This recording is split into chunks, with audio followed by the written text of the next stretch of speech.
Brought to you by KR Mangalam University. We provide you the platform to turn your dreams into reality. Give wings to your aspirations with KR Mangalam University.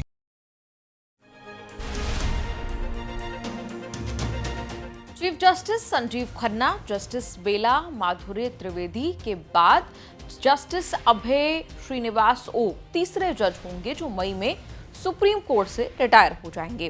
2021 में supreme court के जज बने justice अभय okay senior जज होने के बाद भी supreme court के चीफ जस्टिस नहीं बन पाएंगे।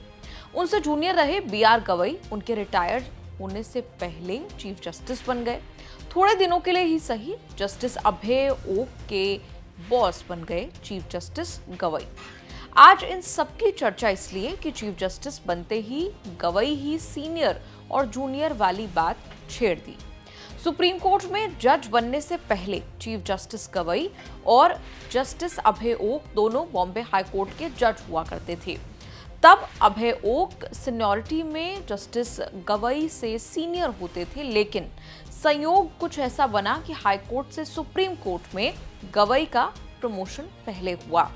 गवई चीफ जस्टिस बन गए। अभय ओक का कार्यकाल चीफ जस्टिस बने बिना पूरा होने जा रहा है। चीफ जस्टिस बनने के बाद BR Gavai home state Maharashtra के दौरे पर पहली बार गए।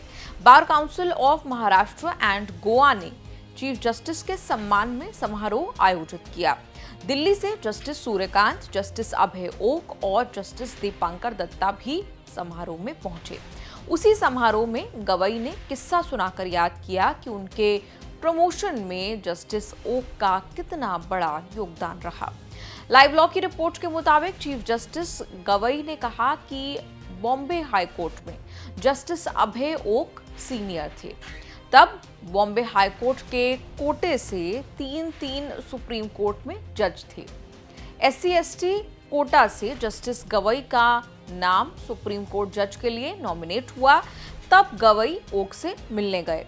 तब अभय ओक ने कहा कि मुझे आपत्ति नहीं बल्कि खुशी होगी कि आप किसी और कोटा से सुप्रीम कोर्ट जाएं और चीफ जस्टिस बने। चीफ जस्टिस बनने के बाद सार्वजनिक रूप से उस समय की मदद के लिए जस्टिस अभय ओक का आभार जताया। बॉम्बे हाई कोर्ट से प्रमोशन पाकर जस्टिस गवई 2019 में सुप्रीम कोर्ट के जज बन गए। जस्टिस अभय ओक को सुप्रीम कोर्ट पहुंचने में 2 साल लग गए। 2021 में जस्टिस ओक सुप्रीम कोर्ट के जज बने। जस्टिस अभय ने बॉम्बे यूनिवर्सिटी से ग्रेजुएशन और लॉ की डिग्री हासिल की।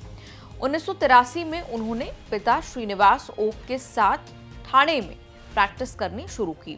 करीब 20 तक वकील के तौर पर प्रैक्टिस करने के बाद 2003 में पहली बार बॉम्बे हाई कोर्ट में एडिशनल जज बने। 2005 से परमानेंट जज बनकर करीब 14 साल तक बॉम्बे हाई कोर्ट में रहे। 2019 में कर्नाटक हाई कोर्ट में चीफ जस्टिस बनने के बाद उन्होंने बॉम्बे हाई कोर्ट छोड़ा। कर्नाटक हाई कोर्ट के चीफ जस्टिस रहते ही 2021 में सुप्रीम कोर्ट जज प्रमोट हुए। जस्टिस अभय ओक सुप्रीम कोर्ट के जज रहते हुए कई बड़े फैसलों का हिस्सा भी रहे और कई बड़े फैसले दिए भी। बेंच ने पिछले 1 साल में ED से जुड़े कई बड़े मामलों की सुनवाई की। सुप्रीम कोर्ट ऑब्जर्वर की रिपोर्ट के मुताबिक 82 जजमेंट लिखे, 214 जजमेंट का हिस्सा रहे। सबसे ज्यादा 40% क्रिमिनल केसेस पर जजमेंट दिए। ED के काम के दायरे, काम करने के तौर तरीके पर सुप्रीम कोर्ट ने पिछले 1 साल में खूब खिंचाई की। Justice Oka, justice Gavai, justice Suryakant के साथ उस बेंच का हिस्सा रहे जिसने हाई कोर्ट के मौजूदा जजों के खिलाफ शिकायतों पर विचार करने के लोकपाल के आदेश पर रोक लगाई। कोर्टरूम के बाहर भी जस्टिस अभय ओक ने कई बड़े बयान दिए जिसने सिस्टम को झकझोरा। अप्रैल में ठाणे के एक कार्यक्रम में उन्होंने कहा कि देश के संविधान के 75 साल बाद भी आम नागरिकों को न्याय नहीं मिल रहा है। अदालतों में तारीख पर तारीख क्यों वाले विवाद का एक कारण उन्होंने ये ढूंढा कि 30% केस तो मैरिटल मामलों से जुड़े हैं।